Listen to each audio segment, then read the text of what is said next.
Good evening and welcome. We were just talking here in the front as a couple of preachers about our desire to have you all move forward, because we think some of you are preachers who know what it's like to have everybody in the back. So it's not compulsory in any way, but it would be such a wonderful part of our hospitality if you were to choose to come forward a little bit. It's my privilege to welcome back into this space Dr. Grace Ji-Sun Kim. We agreed that we would not make another formal introduction. Most of you were here today. Wonderful, wonderful CV that you can find in some way. Please take a look at the books in the back. We're fortunate to have just a wonderful author and a great scholar with us tonight. So instead of going into the details, I'll just remind people of what we heard earlier today and to welcome you back. Thank you for being here, and you'll be with us again tomorrow. Thank you.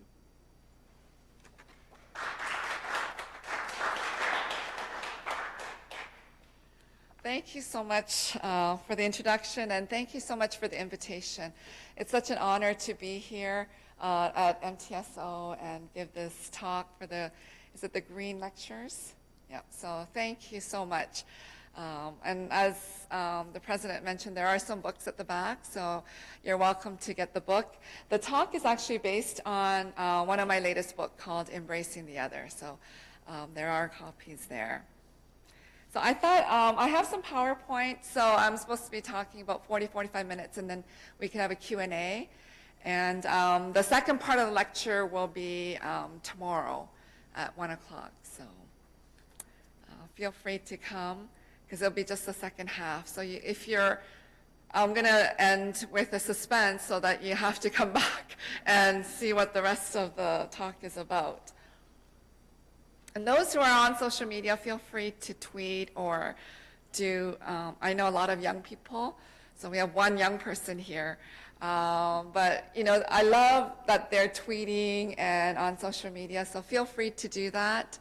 I have 3 kids who are teenagers, and I always say, you know, Mom has a new book out, so why can't you share it? So tweet it out. And none of them do.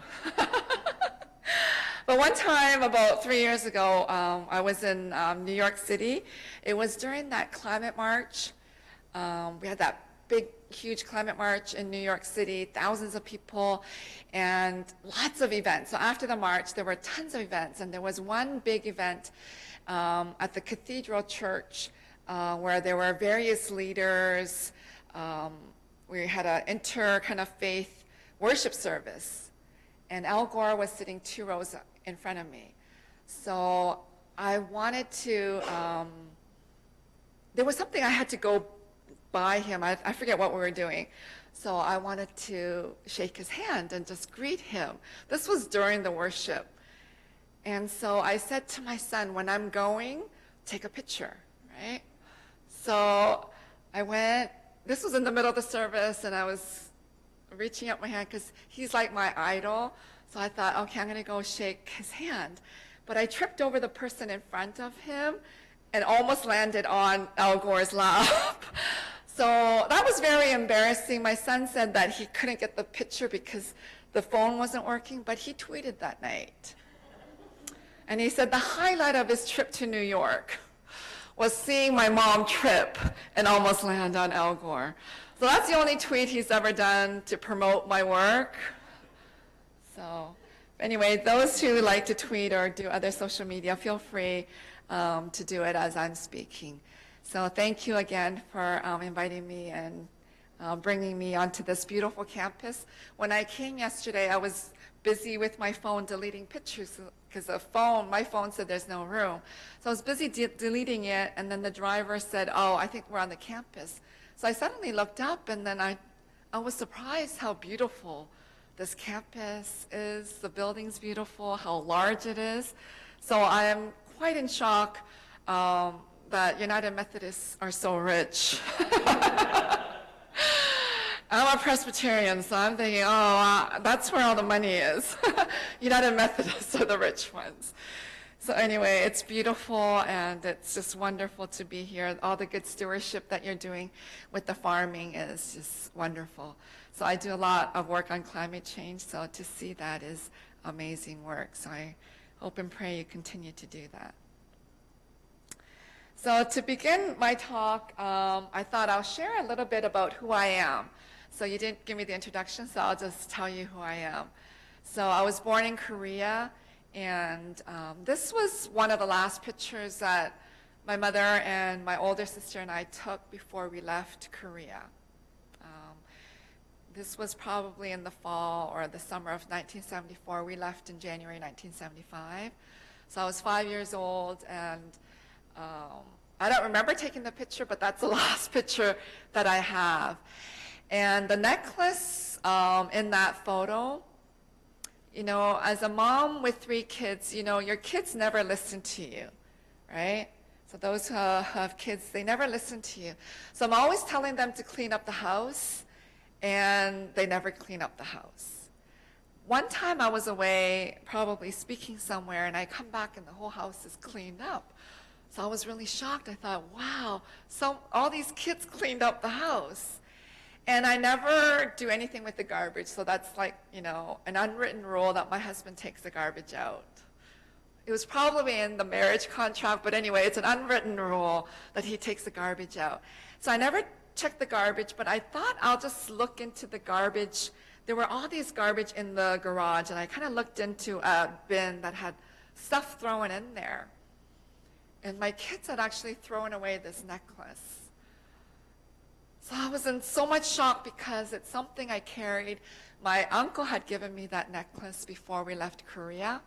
So the front is a nice, pretty picture. On the back had my name and the address and phone number, just in case we got lost. Leaving Korea, actually we immigrated to Canada, so he thought we might get lost. So I've been carrying it around for many, many, many years. If I told you how many years, you'll know how old I am. So I'm not as old, but anyway, I've been carrying it for a long time, and they had thrown it out. So luckily, before the garbage came, I was able to take that out. So these are the only 2 things I have left. So I even lost my engagement ring, but I have my picture, and I have my necklace from Korea. So I teach theology, and I always tell my students that, you know, when we're doing theology, theology is biography, and biography is theology. So much so that I think so much of our theology comes from our life and our life experiences.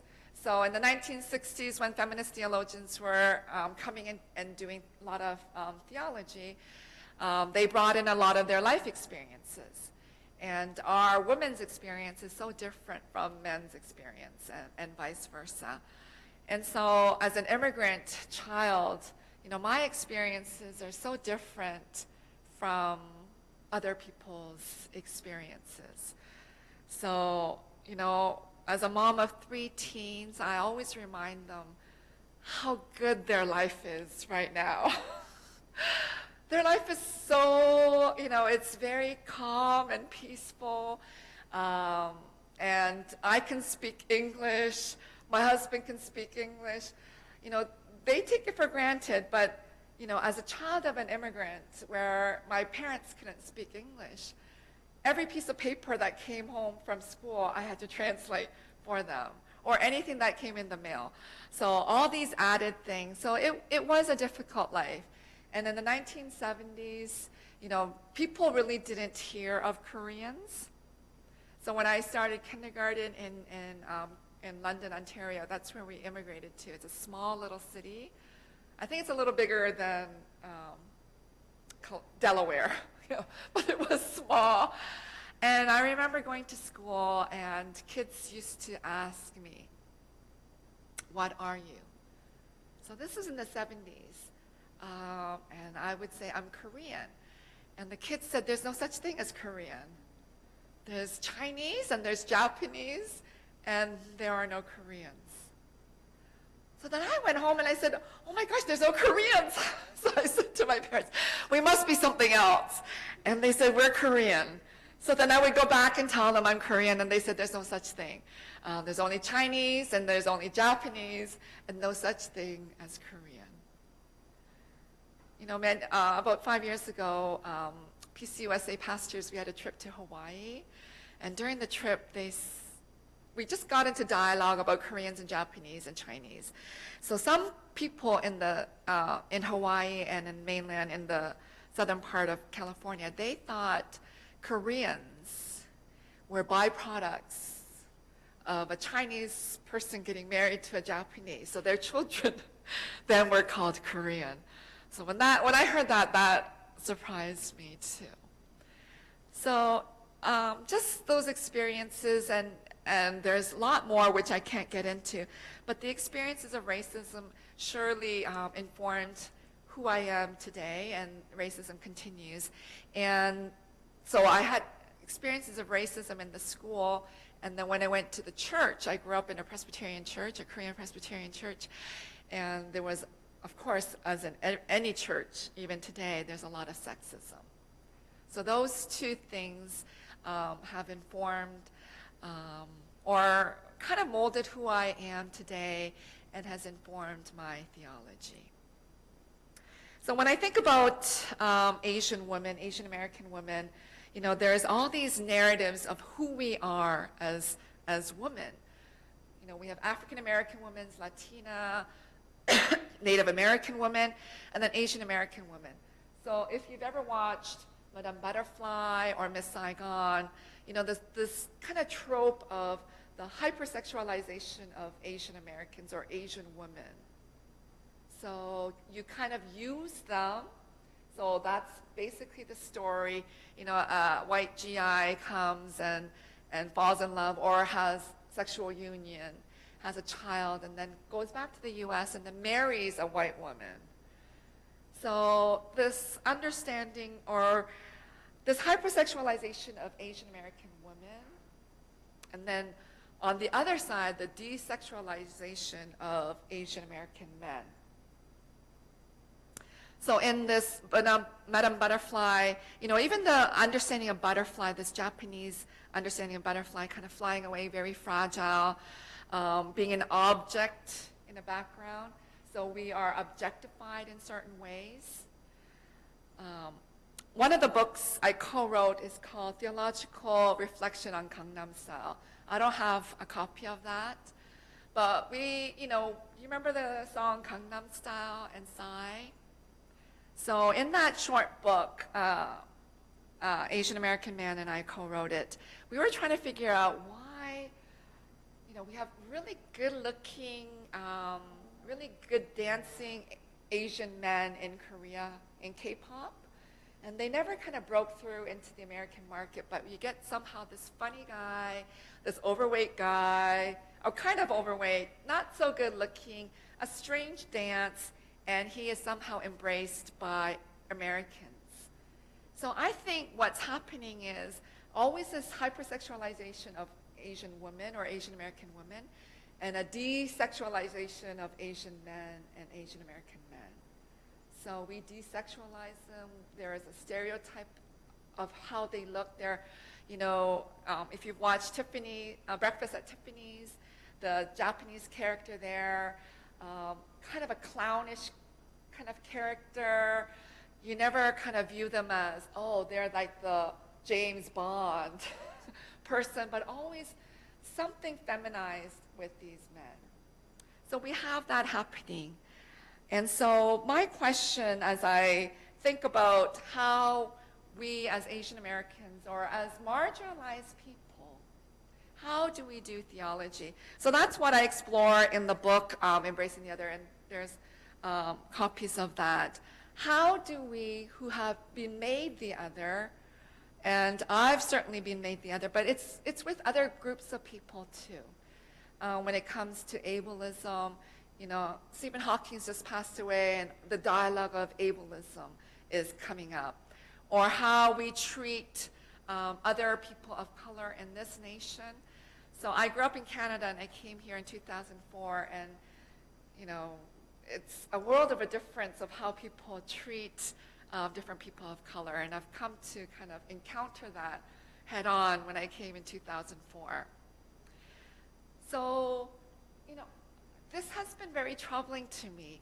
If we are the body of Christ and we are to be in communion with one another, this afternoon we had communion together, and you know, we are to love one another and to embrace and accept each other. Somehow it becomes very, very difficult.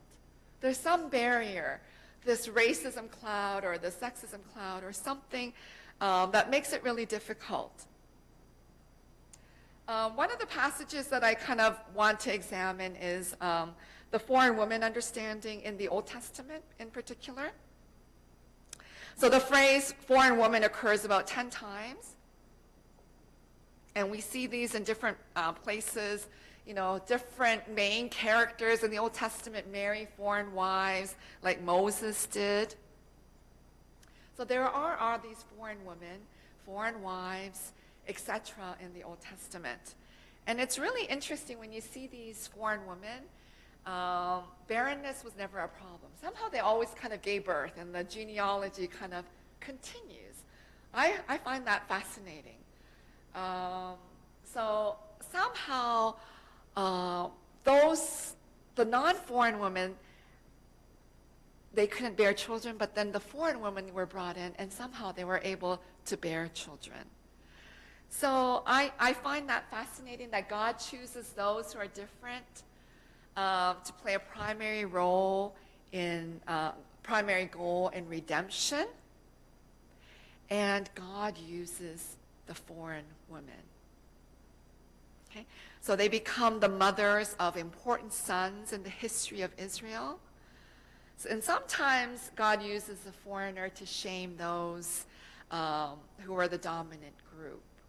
So it's an interesting dynamic of how we view foreigners, the foreign woman, particularly in the Old Testament. And then the other side is, at times, the foreign women are perceived in the Old Testament as troublemakers or who have caused trouble in the land. And in Ezra 9, I don't know if there's an Old Testament person here. No? Okay. So no one teaches Old Testament? So no one will know if I'm doing this wrong. You know, one thing with, I teach theology, and I have friends who make fun of theologians because they say, you know, biblical scholars, at least they have the biblical text. And church historians, they have all the church documents. You theologians, you guys just make everything up. So I don't think I make things up. But anyway, I use scripture. So I use a lot of the Old Testament and the New Testament. So I don't think we're making things up. But we always get accused for something like that. So if you go into the Ezra 9 passage, when the Israelites had gone, they were exiled and they're coming back. So they come back and then they're deciding what to do with the foreign woman. So this may be a passage you are very familiar with or you may have never heard of. So they're trying to decide what to do with the foreign woman because now they have come back. Whoops, skipped a slide. And during the meeting, they decide to send the foreign wives away with the children too. For me, that's so painful to read. And I don't know how to kind of take that passage, but for some reason, they decided to send the foreign women away. I think probably it had to do with land and keeping the land and the property. You know, when we think about church decisions, you know, much through church history, so much has tied in with land and money too. So I don't think there's anything new. So I just find this interesting that the foreign women were sent away.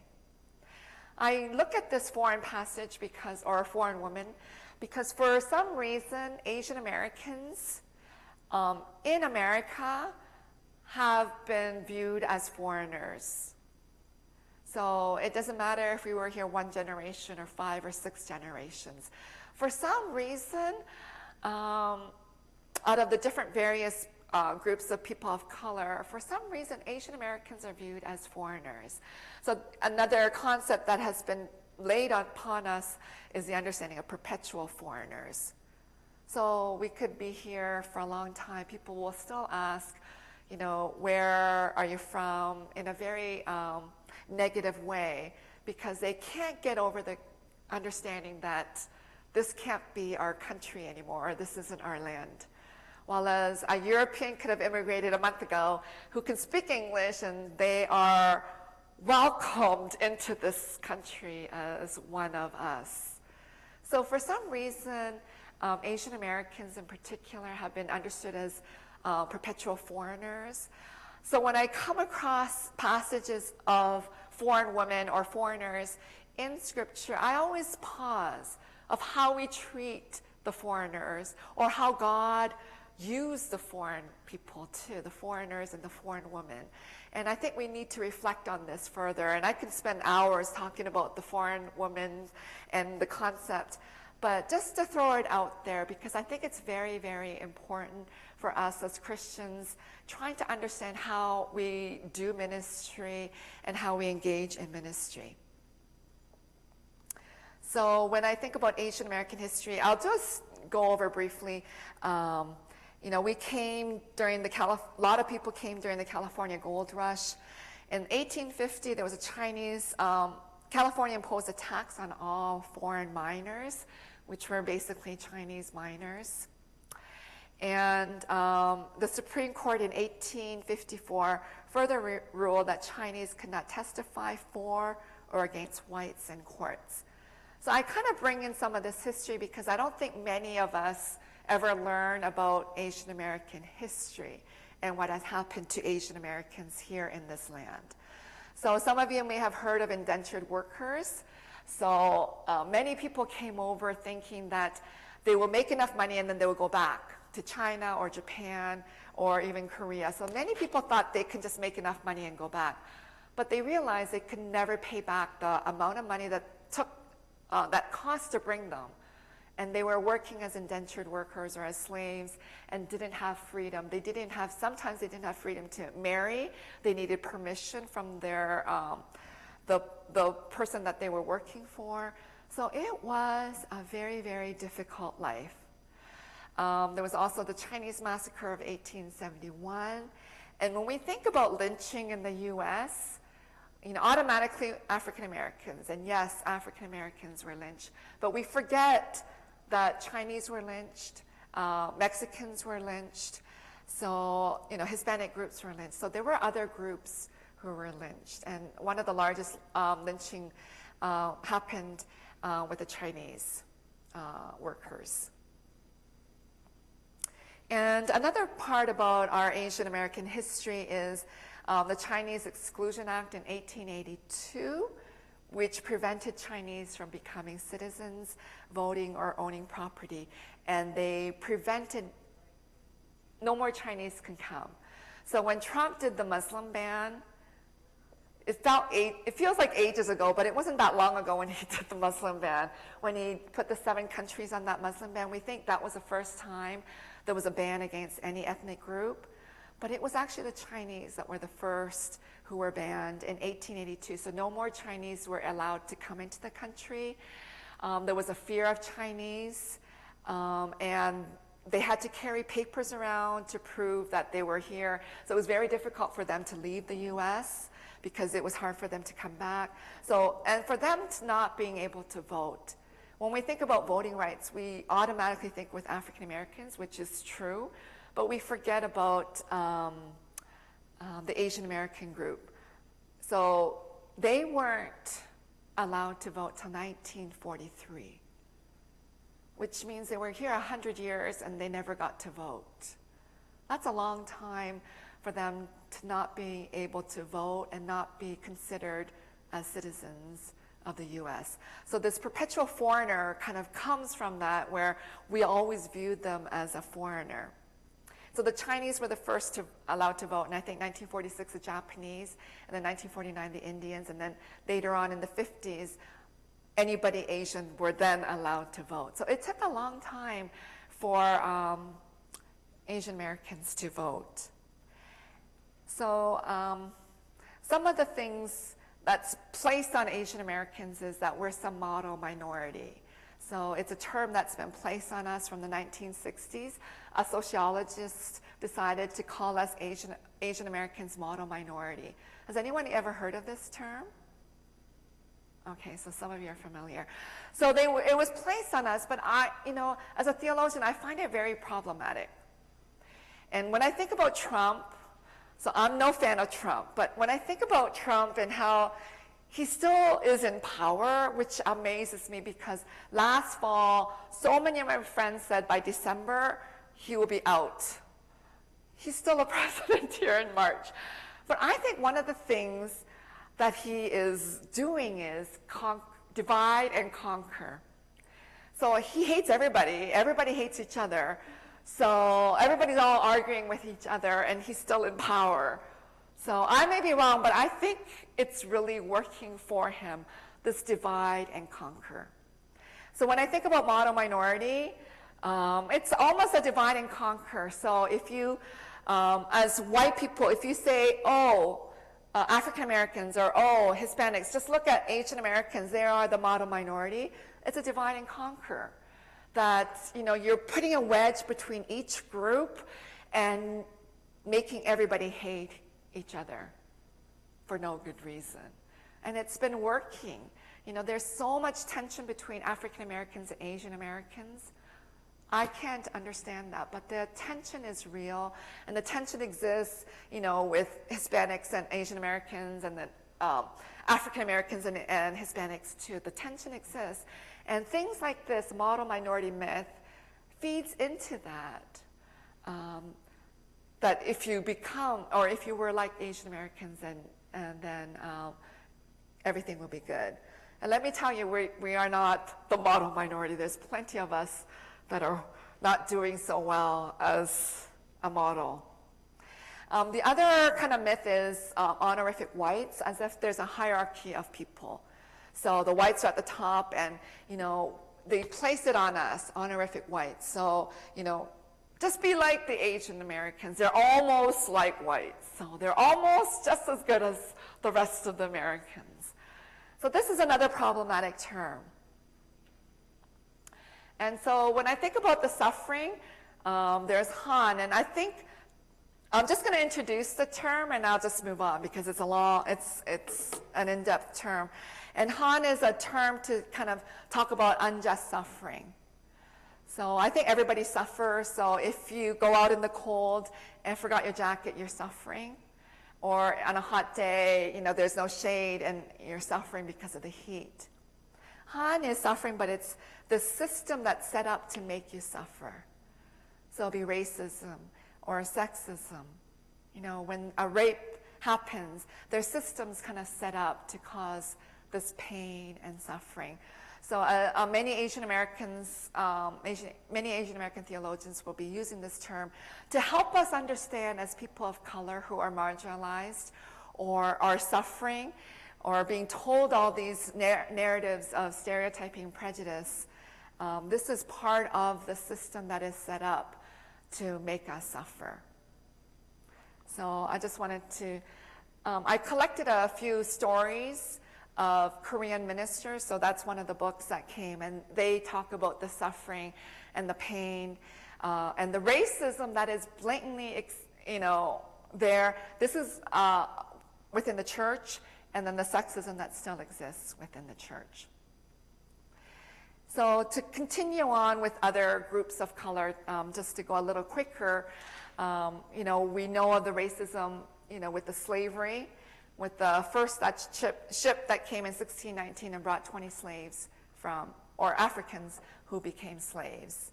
And, so many people died. The understanding of no freedom for the Africans that came.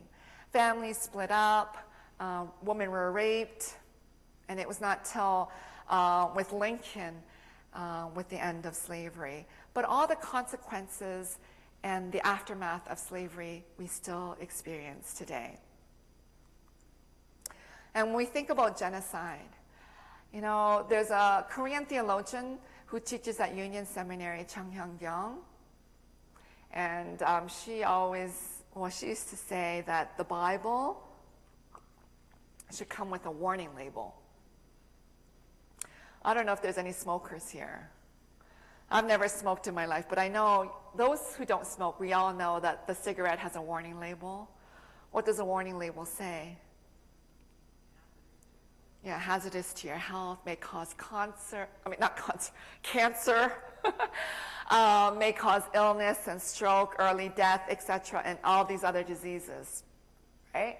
So they keep changing it, but anyway, that's the gist of the warning label. So the Bible should come with a warning label.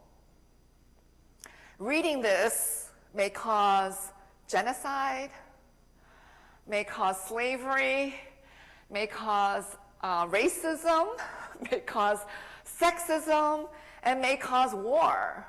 Because all those things have happened when we misread Scripture, don't we?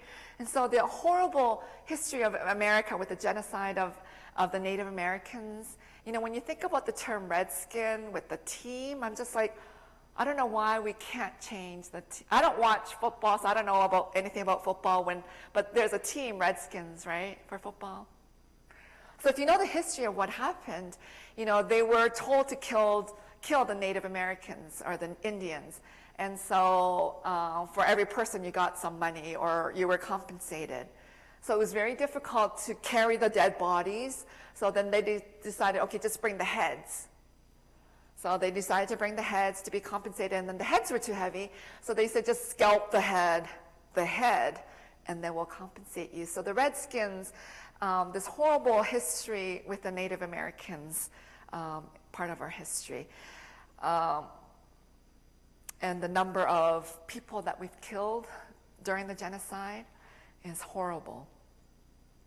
And to move along with the anti-Latino group, how, you know, with the school segregation, the illegal deportations, the lynchings that have happened through much of our American history with the Latino group, the Mexican group, you know, with the war that happened and we took the land from Mexico. So all these negative kind of sentiments against Latinos, against Mexicans still exist today. You know, I've taken students on the Border Links program. I don't know if MTSO does that. And you go to that wall. It's horrible to have that huge wall. I don't know, and Trump keeps talking about a bigger wall, which I don't quite understand where he's going to get the money from and why we actually need another wall. Because those who do climate change, you also know that animals are suffering too. They can't get past the wall, or the wall there's flooding, and there's just so much problems because of the wall that exists there. And the amount of money that we're spending on that wall today is enormous. So all these negative sentiments that we have in American history against Asian Americans, against African Americans and the Latinx group. So it leads me to raise the question of, you know, who is our neighbor? You know, who is our neighbor? How do we treat each other? This is a huge question for me.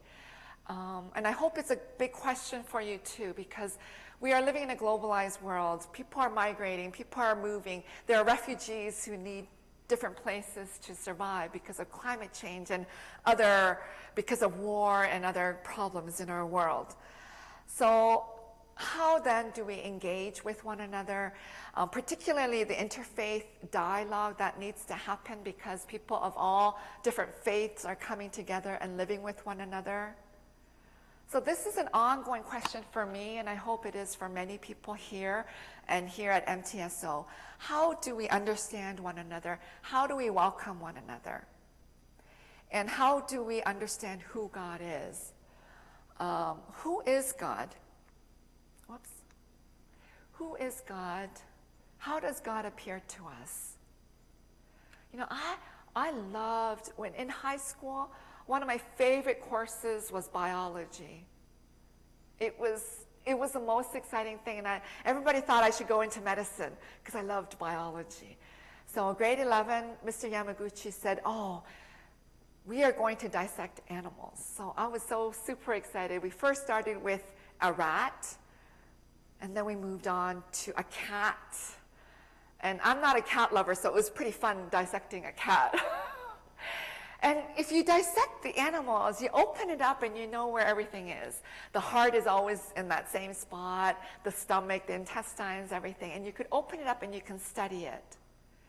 In theology, I cannot bring God and say we're going to dissect God or we're going to examine God in my classes. It's very difficult, and we can't do that in our church, though some of us love to do that. We love to bring God in a box and just present it to our churches. So who is God? I'm a Presbyterian, but I teach at Earlham, which is a Quaker school. They like to say that of God in everyone. Augustine says, if you understand, then it is not God. So, we as theologians and as Christians are in this search. We want to know who God is. We worship God, and it's very, very difficult to understand who God is. And we've portrayed God in so many ways. Thou shalt not make no other idols, but we continue to present God in a different way, which almost becomes like an idol. So these are questions that we as students and as people of faith kind of need to ask ourselves. How do we come to understand God? And how do we do theology or religion from the margins, from the brokenness of our beings? People break us in so many ways, either because of our sexuality or our faith. I think the United Methodists is struggling with the sexuality issue. Presbyterians, we struggled with it and we decided, for full inclusion. And then so many Presbyterians left PCUSA because of that decision. They said they cannot no longer stay with us. So it's so hard. Why are we doing this? Why?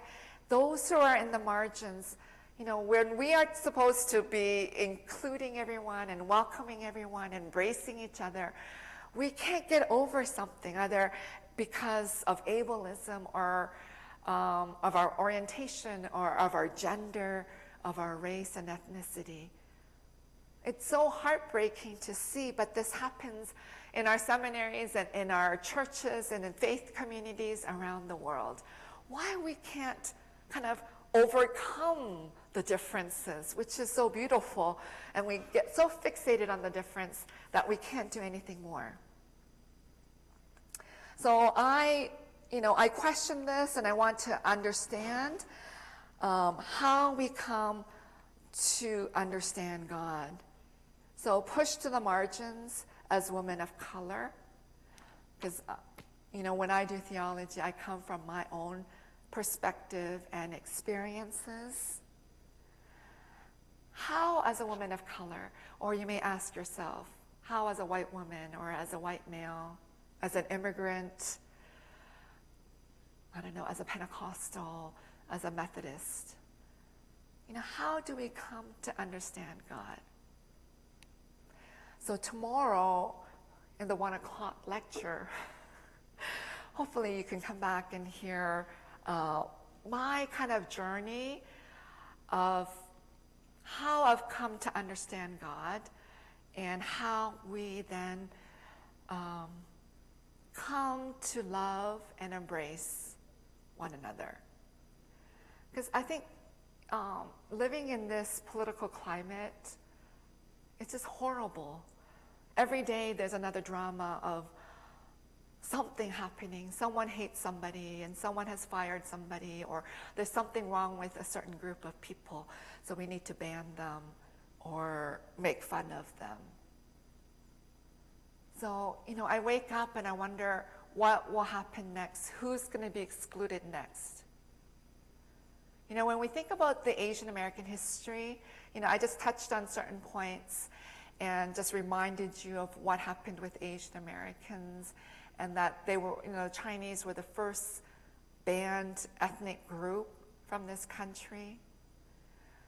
And then when we think about during the war, when the Japanese were rounded up. You know, who would have thought that we as America could do something like that?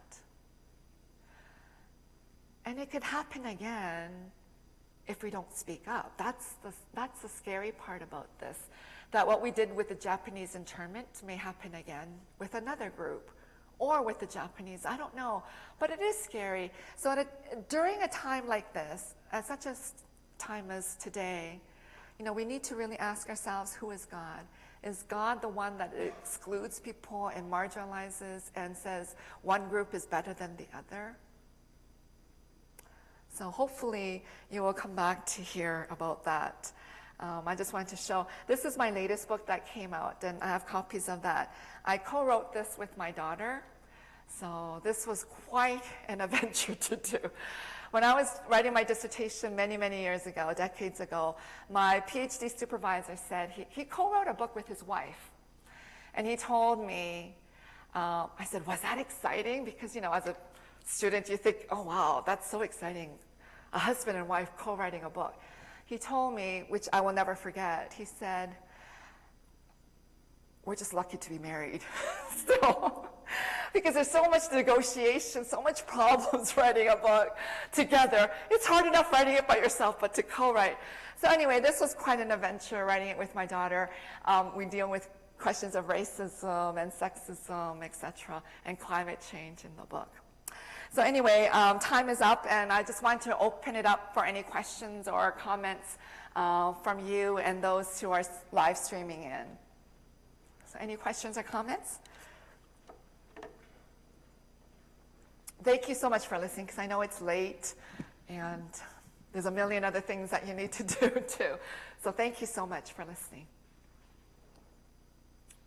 Oh, yeah, you can clap for me, please. Thank you. Thank you. So if there's any questions, we have a microphone because I think it's being recorded. So you need to use a microphone for any comments or questions. If there isn't, I can just keep talking a little bit more. Yeah.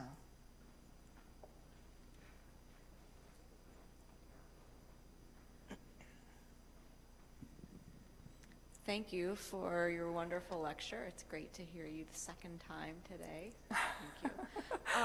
As you were talking about inviting us to think about who God is in relation to this question of exclusion, and with the poignant examples of social and political exclusion, both historical and contemporary, I was thinking about less about who God is, but our theological conceptions of what God does, which is related to who God is, of course. But and thinking about my own upbringing, which was like God is judge. God is the one who does draw those lines. So I was thinking about what kinds of theological reformations do you think are necessary to begin to undo that sense of it is divine activity to divide? Yeah, so that's a thoughtful comment and question. Because I do a lot of work on climate change too, Sojourners had asked me to write this piece for their magazine to celebrate the 500th anniversary of the Reformation. And I said, sure, I'll do it. And you know, every time you submit a book or some article, they change the title, right? The only title I think of my book that I got to keep was Embracing the Other. The publisher loved the title, but everything else they change it on you. So Sojourners changed my title. I forget what I gave them, but they changed it to Green Reformation. As we celebrate 500th anniversary of the Reformation, the gist of it was we need a green reformation, that we really need to do work on climate change, work on climate justice. So I'm just so excited that MTSO has that farm, and you guys do so much work. So thank you, Elaine, for all the work that you're doing. And Tim, I forget where Tim is, yeah. So both of you are doing this fantastic work on climate justice. So, but they only asked me to do it centered on climate justice. So I just did it on that. But as I reflect on, we all part of the Reformed tradition and, coming from the Reformation, we Presbyterians like to say reformed and ever reforming. So we're continuously reforming. And as time changes and as the global climate changes, the scripture is very clear. I am who I am. I will be who I will be. So, I can't just present God, this infinite God, as a finite being. My husband teaches math, so I have all these visions one day that him and I can do like a mathematical, theological book on God. It'll never happen, but I always have dreams of that because of the concept of the infinite. I can't grasp it. And as a mathematician, it just goes on forever and ever. So our mind is so limited. And for us to be in the church and we preach about God as this white male God who judges, I grew up with that. And I grew up fearing God. I grew up Presbyterian, but you would not think I was a Presbyterian because I couldn't do anything. We couldn't shop on Sunday. We couldn't dance. We couldn't drink. We couldn't listen to any music because God is going to punish me or kill me. So, I kind of grew up like that. And the image of this fearful God, I don't know if we, so I think as we grow, we need to deepen our understanding of God from our experiences and the experience of grace that we experience every day. So that's something I'm learning and relearning. We're so harsh to ourselves and to each other. We're so judgmental because we kind of grew up like that. We're so mean to one another. We grow up with this meritocracy that, you work hard and you just do well, but we know that doesn't work. Some people don't work hard and they get everything, and those who work hard don't. So we feel like, oh, you get what you deserve. You didn't work hard. You didn't work hard for the A. So of course you're not going to get the A. We have that mentality, but somehow the paradox within the Christian message is it's just grace. I didn't deserve any of this, but somehow God gives it to us. And I think the concept of grace and mercy then challenges our older understanding of God. So I grew up with that judgmental God.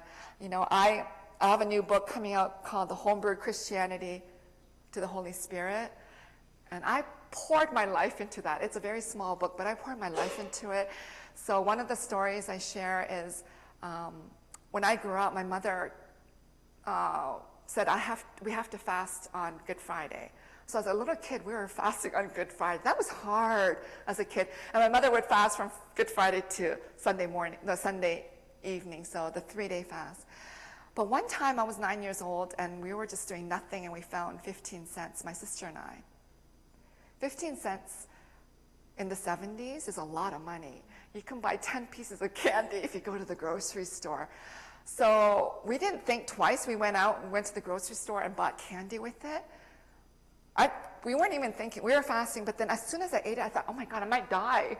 Because, God's going to kill me because I did something bad. So I grew up with this fear all the time that something was going to happen to me because I did something evil. But the graciousness of God, it's amazing. And I think that leads us to a different understanding of God, a different image of God.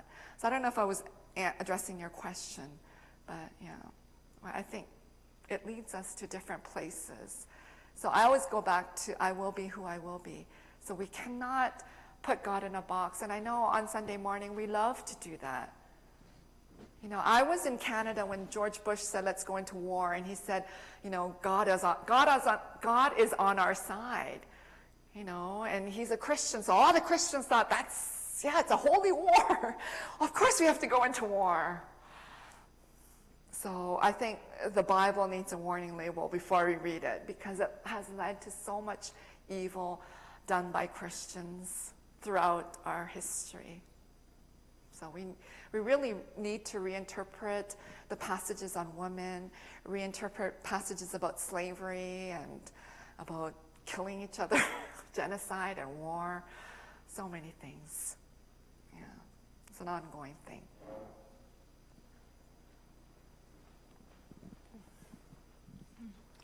Thank you for your talk. I have a question. As you were talking about exclusion of immigrants and the model minority, and then you talked about how immigrant women appear in the Bible as kind of like a comparison to other groups, as either better than or in a negative light.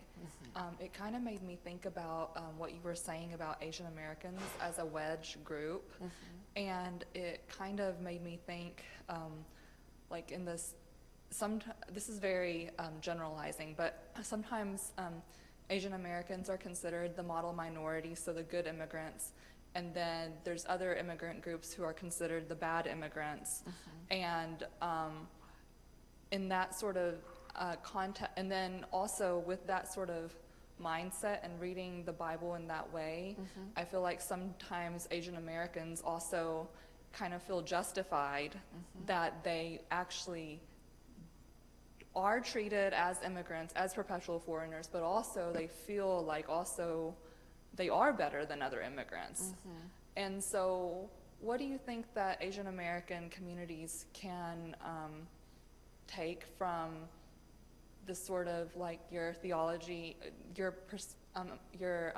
interpretation of theology and the Bible and all that, with kind of correcting our own understanding of ourselves as the better immigrants, and also, but also, you know, kind of, you know, as you mentioned, all the different sufferings that Asian Americans have been through, how do we not just rely on that as a justification for saying that we are better than?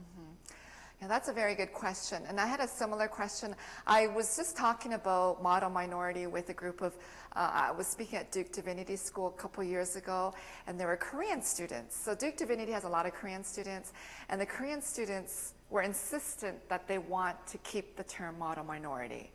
Their parents had always told them that you're better than the other immigrants or other people of color, so don't mix with them, just stick with the Koreans because we are the best. So that was really hard for me to hear, because that continues to perpetuate the myth. You know, if you go to Flushing, so many people, Chinese, Koreans, are living in poverty. You know, they're just living in these these old rundown buildings, and they just have one room and they're sharing bathrooms with other people.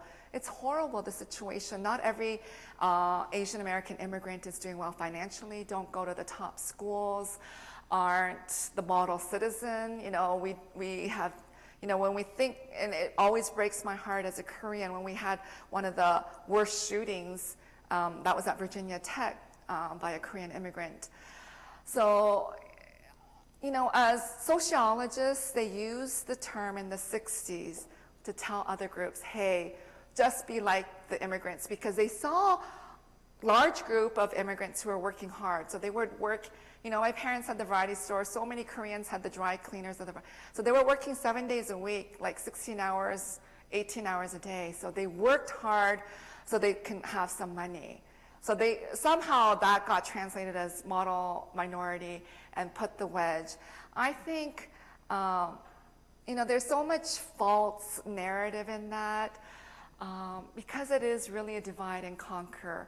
And it has been used to make the African Americans and Korean Americans, when we think about the LA riots, and then more recently with the Baltimore riots, what happened, the tension is there, that people are, they're not loving one another. So I think what we can do is try to break free from that image and the honorific white image, because it is this whiteness that is kind of putting the wedge between the people of color. And as theologians, you know, part of our task is to reimagine God and reimagine us as human beings. So there are new books on reimagining us as human beings. So I think we have to move away from some group is better than the other. I think model minority is playing into that. We have to run away from that. That's how white privilege has happened. That we are kind of all equal in God's sight. And I don't know how to kind of emphasize that more than the fact that if we are all created and God's children, that we are equal, and somehow move away from these myths that put the wedges. I don't know if that was answering your question, but it is difficult because some Koreans embrace it, and other Chinese or other Asian groups embrace it, and I think we need to get rid of that if it puts the wedge. Any kind of wedge between groups of people. So if it's not the racial issue, the sexual orientation issue, or the class issue, or the ableism, I think those, that's what makes us human beings so beautiful, all these differences. So, yeah. I don't know if we have time. I think it's past 8, so, yeah. Pause for tonight and come back tomorrow. Okay, yeah, so bring the questions back tomorrow and we can explore it more. But thank you so much for coming and listening. And, yeah.